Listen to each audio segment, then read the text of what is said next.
कुलदीप एक गरीब आदमी होता है जो बसंतपुर नाम के एक छोटे से गांव में अपनी बीवी कविता, छोटे बेटे पिंकू, बेटी अनु और बड़ी माँ सरोज के साथ रहता है। कुलदीप पर काफी कर्ज होता है क्योंकि उसने अपनी माँ के दिल के ऑपरेशन के लिए एक अमीर सेठ से 3 लाख रुपए उधार लिए थे। वो अपना कर्ज जल्दी से जल्दी चुकाना चाहता है।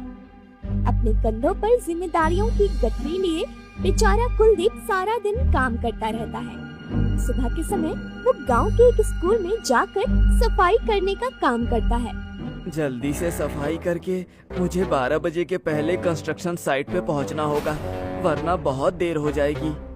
अरे कुलदीप भाई, तुम इंसान हो, कोई मशीन नहीं।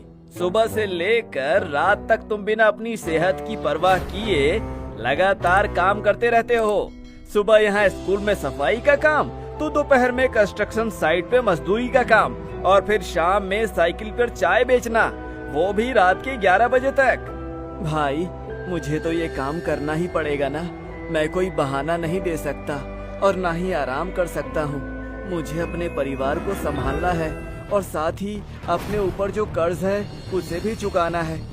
इन सब की चिंता के कारण मुझे कुछ सूझता भी नहीं है, ना भूख और ना ही प्यास।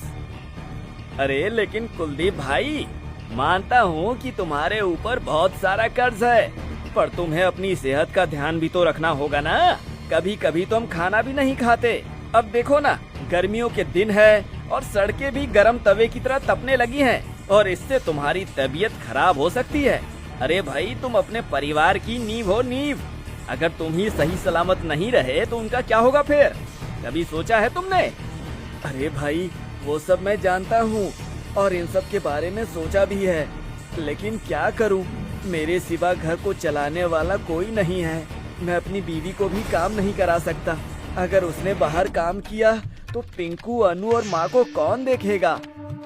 खैर, तुम्हारी बात भी सही है, पर फिर भी मैं तो तुम्हें यही कहूँगा कि अपनी सेहत का ध्यान रखो, क्योंकि आज के इस युग में अच्छी सेहत होना ही धन संपत्ति होने के समान है।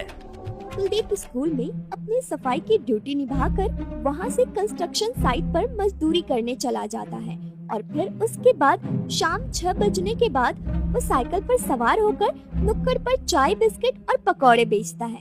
एक दिन, कुलदीप बेटा, मैंने तुम्हारे मामा जी से बात कर ली है। वो हमें 50